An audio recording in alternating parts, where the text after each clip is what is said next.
Bonjour chers frères et sœurs dans le Seigneur Jésus-Christ. Que la grâce et la faveur de l'Éternel demeurent avec chacun de vous, où que vous soyez en ce moment. Nous sommes très heureux de vous recevoir sur la télévision Maranatha. Et dans cette émission de méditation quotidienne, nous voulons partager avec vous ce matin un thème intitulé « La coupe de la reconnaissance ». La coupe de la reconnaissance est une bénédiction. Et vous savez, ce matin, vous me recevez, selon la parole de Dieu, sur cette invitation particulière de la part de l'Esprit de Dieu. La coupe de reconnaissance est une bénédiction. Et nous allons lire ensemble Jean chapitre 11, le verset 52. Jean chapitre 11, le verset 52, qui nous dit ceci. Le verset 52. Et non seulement pour la nation, mais aussi afin de réunir en un seul corps les enfants de Dieu dispersés. Afin de réunir dans un seul corps les enfants de Dieu dispersés. Frères et sœurs dans le Seigneur, Jésus n'est pas mort uniquement pour ôter nos péchés. C'est ce que nous croyons. La rédemption n'implique pas seulement le péché. La rédemption ne concerne pas seulement la guérison. La rédemption ne concerne pas seulement la délivrance. La rédemption ne concerne pas seulement la bénédiction. Mais Jésus est mort sur la croix. Il a été enseveli dans le tombeau. Il est ressuscité et il est monté au ciel. Tout cela pour nous unir dans un seul corps. Le rôle pour lequel notre Seigneur Jésus-Christ est mort à la croix, est allé au tombeau, est ressuscité et maintenant monté au ciel, c'est surtout pour nous réunir dans un seul corps, c'est-à-dire pour faire de nous qui croyons en son œuvre salvatrice, pour faire de nous qui l'avons reçu comme notre Seigneur Sauveur personnel, une famille. Une famille. Nous ne nous sommes pas regroupés pour rebeller contre la nation, mais dans un seul but, d'être une famille unie, une famille bénie, une famille grande, puissante, une famille de Dieu. Frères et sœurs dans le Seigneur, je voudrais que matin, quand même, que tu gardes en toi-même que si nous ne sommes pas unis, si nous ne sommes pas un, si nous ne sommes pas dans le même esprit, dans le même corps, si nous ne voyons pas de la même manière, si nous ne poursuivons pas les mêmes buts, les mêmes intentions, nous ne serons pas forts. Nous ne serons pas forts. Il faut que tu saches, il faut que tu gardes en toi-même que c'est ensemble que nous sommes forts. C'est ensemble que nous sommes forts. Et vous savez, vous ne pouvez pas être fort si celui avec qui vous vous mettez ensemble aussi n'est pas fort. Parce que quand deux forts se mettent ensemble, c'est pour devenir plus forts. Dans le livre de 1 Corinthiens chapitre 5, 1 Corinthiens chapitre 5, du verset 5 au verset 6, la Bible dit qu'un tel homme soit livré à Satan pour la destruction de la chair, afin que l'esprit soit sauvé et au jour du Seigneur Jésus-Christ. Il n'est pas beau, votre sujet de gloire. Ne savez-vous pas qu'un peu de levain fait lever toute la pâte? Frères et sœurs dans le Seigneur, nous voulons signifier par là que celui qui n'est pas dans la même dynamique, celui qui n'est pas dans la même logique, celui qui ne voit pas les choses de la même manière que vous, ne peut pas se mettre ensemble avec vous pour vous rendre plus fort. la Bible dit que l'homme qui ne marche pas selon le conseil de Dieu, qu'un tel homme soit livré à Satan pour la destruction de sa chair. C'est-à-dire, nous ne pouvons pas nous mettre ensemble. Quelques 1 Corinthiens chapitre 6, le verset 17, 18, 19 a dit, nous ne pouvons pas nous mettre ensemble sous un même joug avec l'étranger, c'est-à-dire avec le païen, avec celui qui n'est pas dans la même vision que nous. Quand on parle de vision, on ne parle pas de dénomination. Quand on parle de vision, on ne parle pas quand même de quelqu'un qui ne partage pas les mêmes idéologies que nous. Non. La religion, c'est une question de philosophie, c'est une question de vision. Mais quand ce n'est pas la religion, mais c'est la doctrine de base même, frères et sœurs dans le Seigneur, soyons un peu vigilants. Ce qui nous fragilise le plus, ce n'est pas seulement notre conception de la foi, mais c'est notre association de la foi. Nous ne nous associons pas aux gens qui ne sont pas dans la même dynamique que nous. Qu'un tel homme soit livré pour la destruction de sa chair à Satan, la destruction de la chair, que la chair qui est définie dans le livre de Galates chapitre 5, à partir du verset 19, soit détruite en lui. Que ce qui fait de lui un homme faible, ce qui l'a tellement amoindri qu'il ne peut pas s'associer pour devenir fort, soit détruite. D'abord, nous sommes réunis dans le même corps. Nous sommes réunis dans la même famille pour nous imposer, pour que chacun de nous, dans notre vie terrestre, sur cette terre que nous sommes, nous puissions chacun en son rang manifester la gloire de Dieu. C'est ce qui reste tout simplement à notre évangélisation pour permettre aux uns aux autres de venir à Christ. Parce que nous avons tellement parlé, les gens ont tellement entendu, mais ils attendent de voir. Ils attendent de voir la manifestation de cette gloire dans notre vie. Et quand je parle de gloire, frères et sœurs dans le Seigneur, je n'insinue pas les matériels. Vous savez, la Bible nous dit que Jésus est la gloire de Dieu. C'est-à-dire, Jésus est la manifestation physique, naturelle, visible de Dieu. Jésus est le type réel de Dieu. Je n'insinue pas le matériel, mais quand même, je parle de la représentativité de nous qui croyons en Dieu. En quoi sommes-nous représentatifs devant le monde? En quoi nous sommes incontournables? On ne manifeste pas la spiritualité, par exemple, frères et sœurs dans le Seigneur. Nous ne manifestons pas la manifestation réelle de Dieu. Beaucoup de personnes ont mis leur foi en Jésus, mais ne sont pas équilibrés, ne sont pas assis en Jésus. Comme la Bible dit, ils ne sont pas attachés, ils ne sont pas accrochés. Ils ne sont pas en lui. Ils ne sont pas entièrement en Jésus-Christ. C'est de ça que je parle. Pour que le monde voit que celui qui se met en Jésus est un seul corps avec lui. Il est en lui. Il demeure en lui. Il est imperturbable dans son Jésus. Frères et sœurs dans le Seigneur, que cette grâce ce matin soit répandue sur chacun de nous, que cette grâce demeure en nous. Je veux quand même que nous soyons un corps avec Jésus. Un et un seul corps en Jésus-Christ, notre Seigneur et notre Sauveur. La Bible va nous dire que la chair soit combattue et détruite par Satan.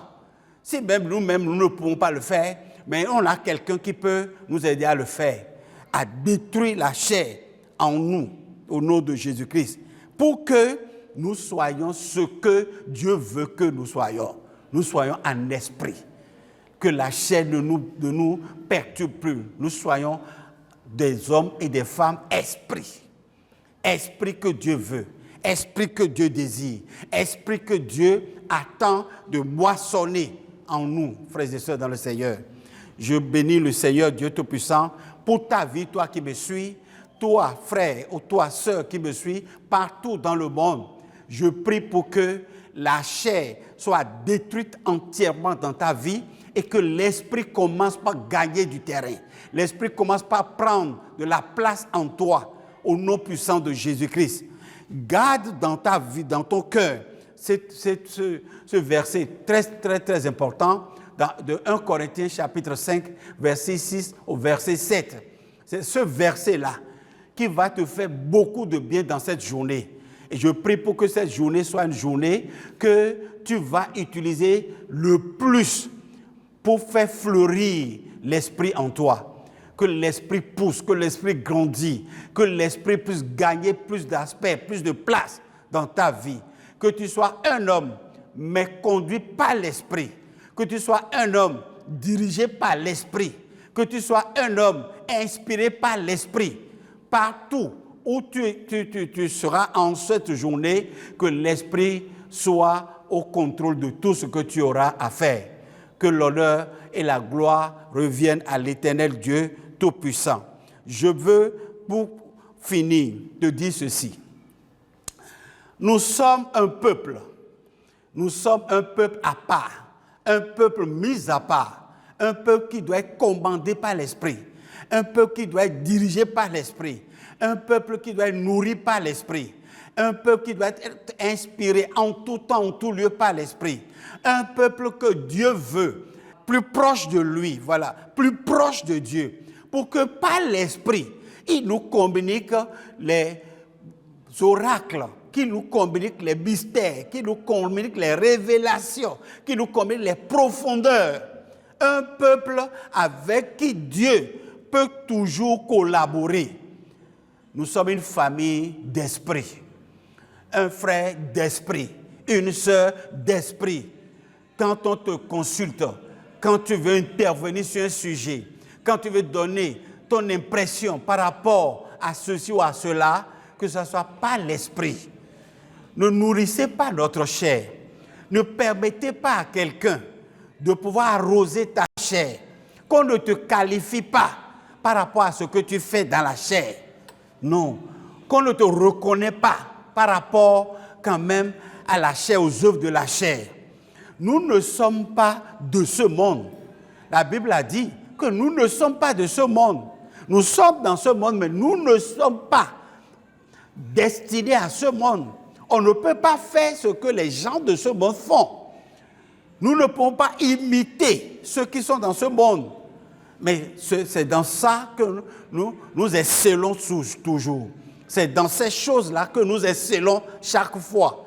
Mais je prie pour que ce matin, là où tu m'entends, en ce moment, dans cette journée, que la chair ne domine pas l'esprit dans ta vie.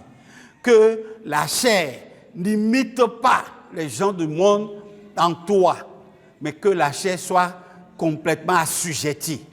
Que la chair soit totalement procédée, que la terre diminue et laisse la place à l'esprit.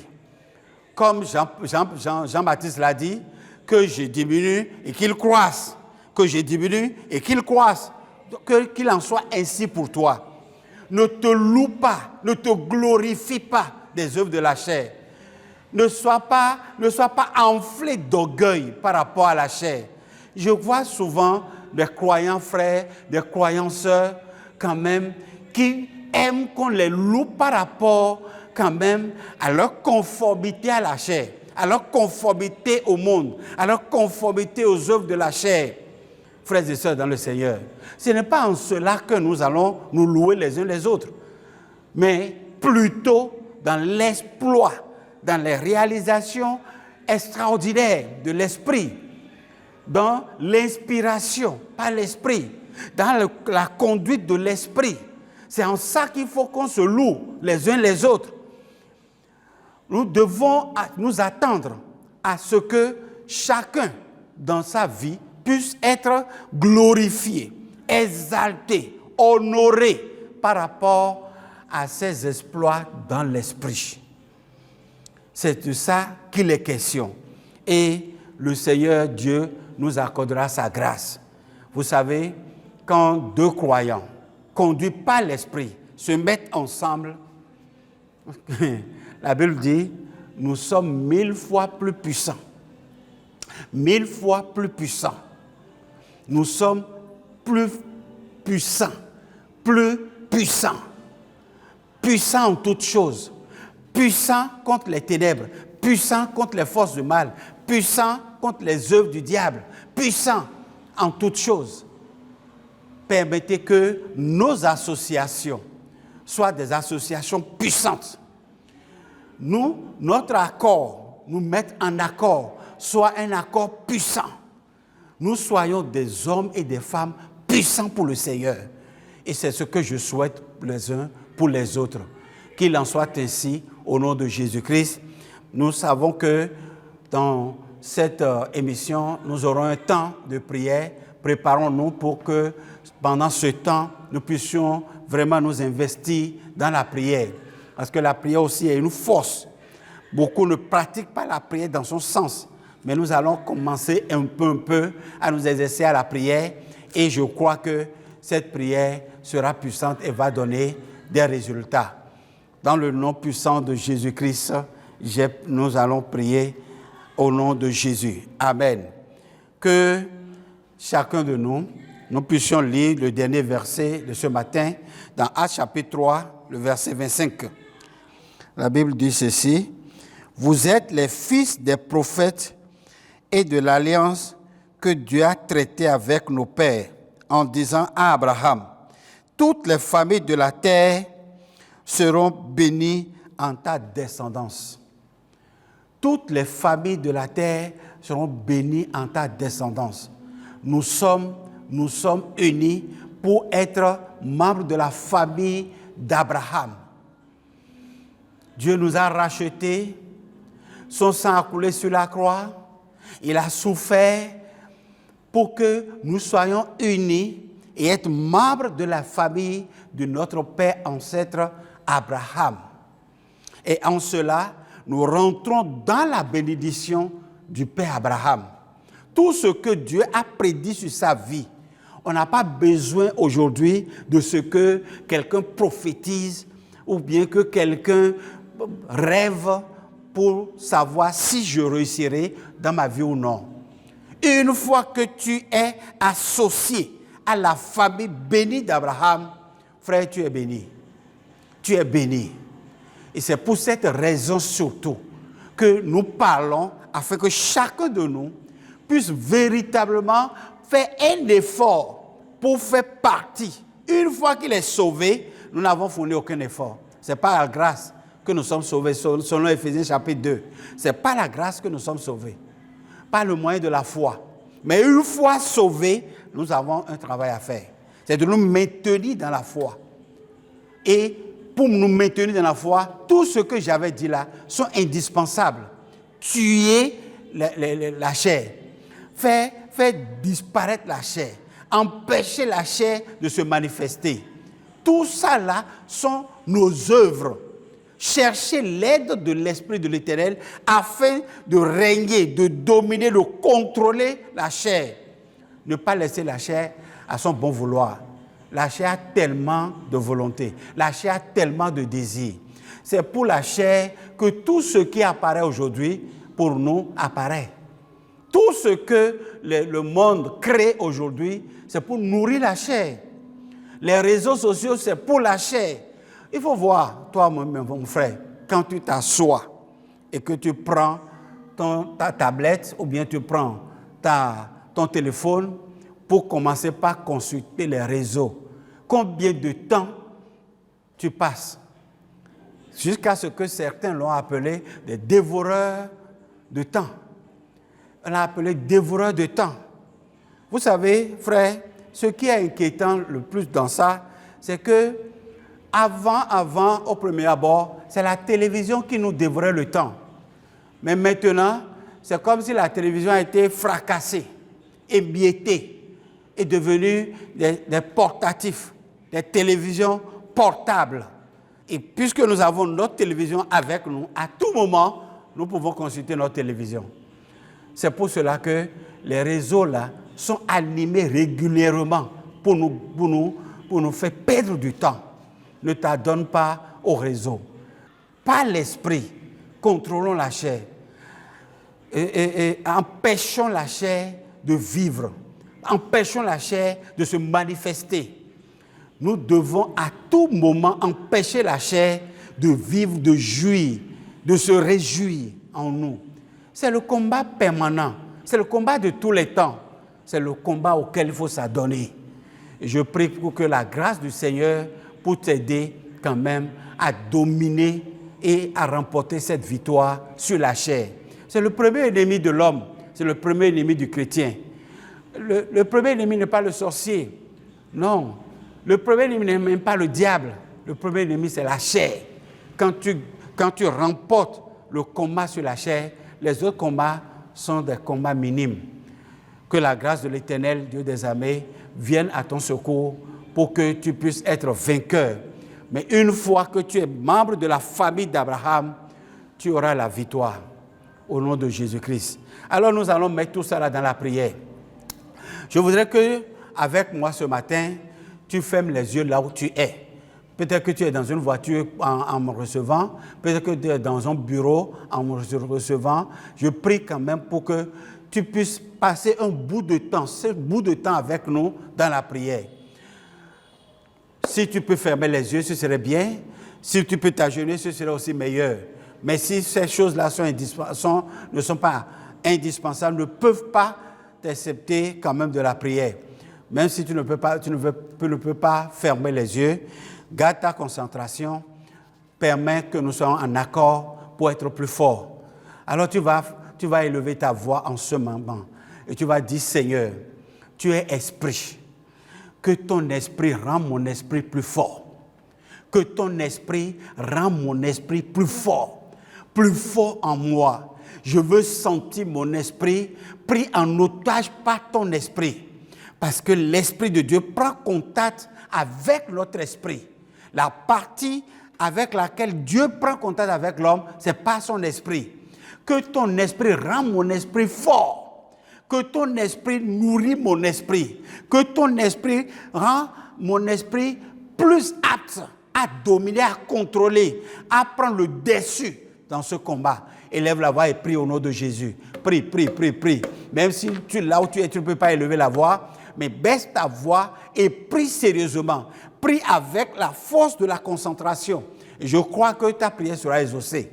Seigneur, parfois, je me vois en train de faire certaines choses qui ne sont pas conformes à ma foi. Mais je me commande en toi ce matin.